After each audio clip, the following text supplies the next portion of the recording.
always revolve together with the engine.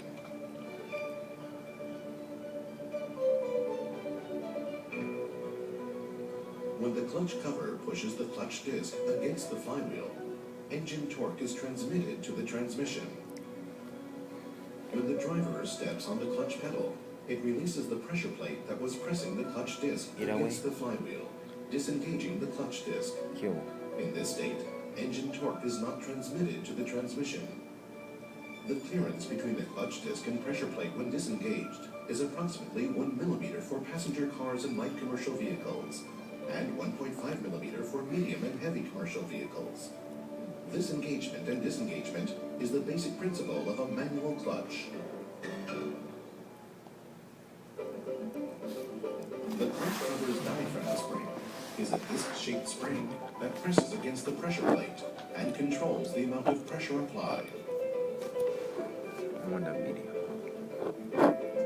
The amount of force that presses on the diaphragm spring is called the compression force. The graph that shows this change in compression force is known as the clamping load characteristic. This indicates the clutch disc's usable range. If wear exceeds this range, it will be impossible to obtain the necessary compression force, and the clutch will slip.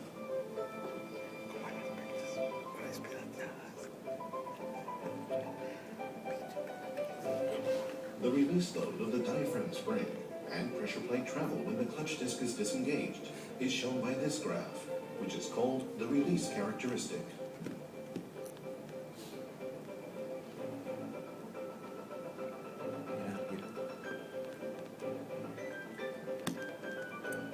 The other parts that comprise the clutch cover assembly are wire rings that serve as the fulcrums for operation of the diaphragm spring, strap plates that secure the pressure plate,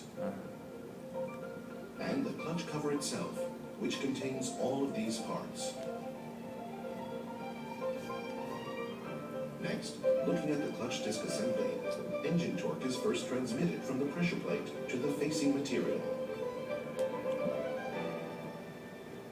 This facing material is supported by the cushioning plate, which makes half-engaged clutch control possible.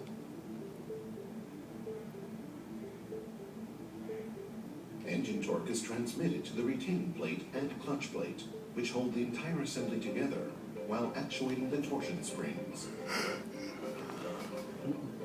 The primary function of the torsion springs is to absorb fluctuations in engine revolution.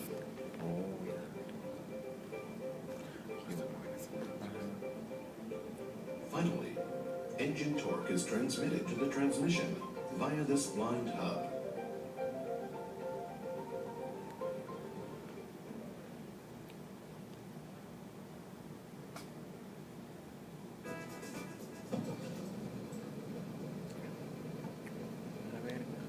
Fluctuations in engine revolution while idling are absorbed by this two-piece blind hub, which is coupled with several small dampening springs. It functions to prevent a chattering noise when fluctuations are transmitted. On Wednesday, watch this video very closely. Some of the stuff that they say, I'm going to ask questions on Wednesday about how the clutch is made up, like these damper springs.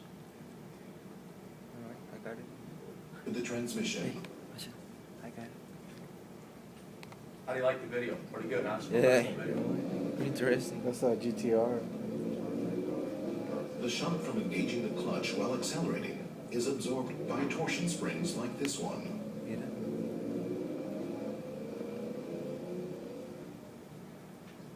The cone springs, friction washers, and friction plate function to quickly stop the torsion springs from vibrating, reducing both noise and vibration.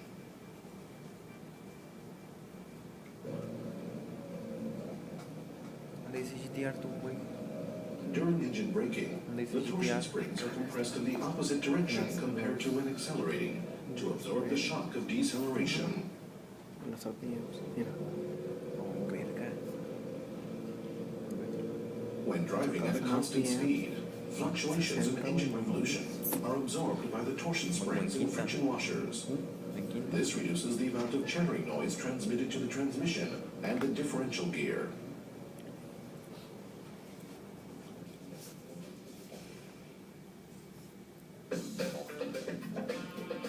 let's take a look at important points to remember when replacing a clutch.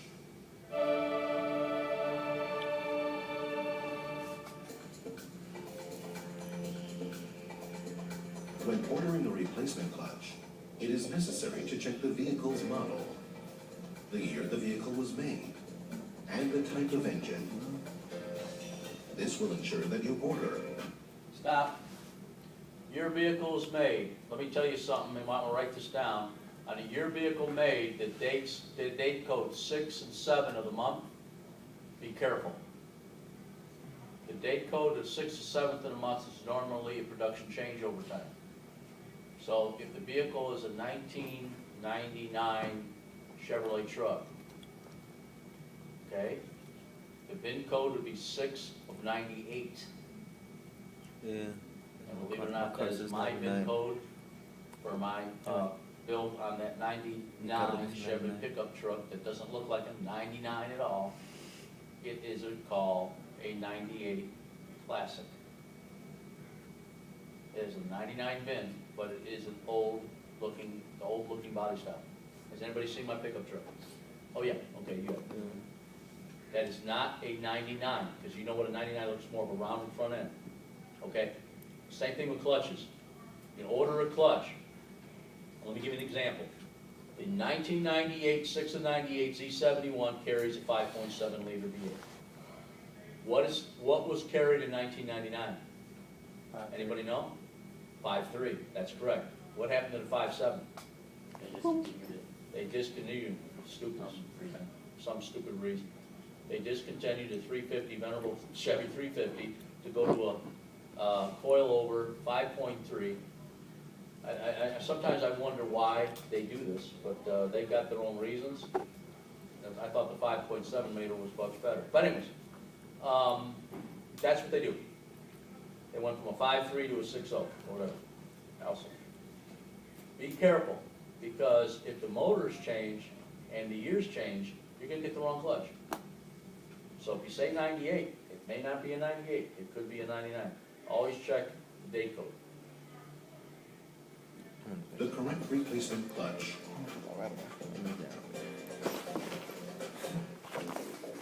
The clutch is a very delicate component. If the clutch disc is even slightly damaged or deformed by You did this to a torque converter, and the torque converter's dimples are driving off the crankshaft position sensor, and you dropped the torque converter like this, and you decided, oh, nobody saw me, I'll go ahead and install it. Now the engine develops a miss. Now you're bringing somebody in to fix the miss because you don't have no earthly idea, because the customer said, I'm sure you don't know what I'm gonna do. It wasn't like that before. The circle of death. It wasn't like that before. There it is, the circle of death. That means everybody's looking around the shop and seeing what's wrong, and Joe Schmuckatelli dropped the converter, or in this situation, the clutch. My shit, he dropped the computer. And now you got a problem that you never had before, and now you're gonna go ahead and tell Was the it like guy that to before, tune up. Solis? You're gonna sell the guy a tune-up, and it's not gonna work. And tune-up's not gonna work, okay? So be careful. If you drop clutch disc, Was it like that I before, would try to Solis? defect it out. I don't know if I would try to install it, to be honest with you, if you dropped it from way up. You might get away with it, but I don't know. mishandling. It will come into uneven contact with the flywheel or the pressure plate, preventing the engine torque from disengaging. The clutch cover must also be handled with care. If it is dropped, the clip could become bent, impairing disengagement performance or causing chattering noise.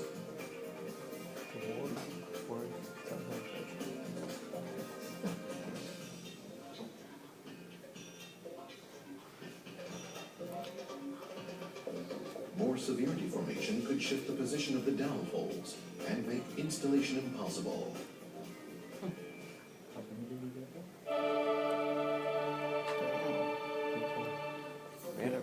After securing the transmission with the transmission jack, pull the transmission off and lower it so that the crankshaft and top shaft are aligned along the same axis. What's wrong with this picture? That's too plain. Well, it's too plain, number one. What else is wrong with the They don't have a strap over transmission. They don't have a strap over the transmission, it's not aptly supported. Be very careful, it's very hard to support a manual transmission or transfer case that once it's tied down on this thing. Very difficult, okay? Careful.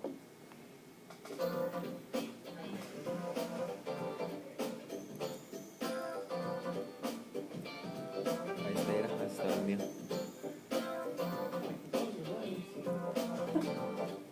Nobody wears those faggot white gloves. Faggot ass word. Faggot And ass. they're clean as can be. Wear some mechanics gloves, okay? Or wear some nitro gloves, but the white gloves, no. Faggot ass gloves. Who does that shit? Machete wears those gloves. Shut the fuck up, I do. Machete does. The transmission, the operation cylinder, the master cylinder, It's like brand new. or the Brand clutch new. booster. You should see mine, man. A lot of oil and dirt. Confirm that there is no wear, patterned wear, or thermal distortion of the flywheel surface where it comes into contact with the clutch disc. If any of these problems are seen, replace the flywheel with a new one. Verga, así se veía el día. Research the flywheel, I want to do that in this class, That's what all right? I did. Now, Así se veía la mía. there's cut limits. What you can do is Limpié, call resurface. O'Reilly or somebody, and they'll tell you what the thickness, or the manufacturer, the thickness of the flywheel is. If it's under discard and actually like a rotor or something, yeah, you go ahead and put that in your scrap pile. What's up? Use the same machine that you machine the brakes? Or no? No, it's Is different. the same brake lathe you Well, use? we're gonna use an old But you have brake to have a lathe. Yeah, different we're using an old brake lathe. Yeah. Yeah, but normally you don't. You use what you call a broach. A broach is what you find when you have the guy maybe come up to your shop and sell you a clutch and broach your flywheel. He's got a regular broach on it. Sometimes it really is handy having selling clutch like that. I don't know about getting in the business and doing that. You know, I thought about that. I also thought, you know, I've got other angles attacked. I also thought about becoming a snap-on guy too and stuff like that. I'm about the right age. I've got, you gotta have a certain, in order to become a snap-on distributor, you gotta have a certain amount of money. You gotta have a certain backup. You have certain this and certain that. And I can make that stuff easy, but I chose not to because I don't want to be running around. But I guess it's okay. But the clutch guy that comes to your shop should have a broach, of course, on his truck, and he'll broach the flywheel, sell you a new pilot bearing, whatever, right there on the truck. It's like the total picture. If you ever get in a business like that, number one, always check to see how much competition you have. Now, that's gonna be a little difficult because those guys may or may not be in the yellow phone books. Always do your homework if you're gonna try to get your own business. Okay? Just to let you know about that. Good stuff, right? Use your head. Because when you start borrowing money out, Use your head. you need to pay that back. But it's not a big thing to get into. What you need a Escucha, broach, usar tu head. right? Use You your need a head. decent pickup, or probably a van. You gotta determine where your range is gonna be, how many shops you're gonna be servicing, how much money and how many clutches can you sell. Now, you're gonna have to sell a clutch or two a day. I'm not sure if there's that much work out there.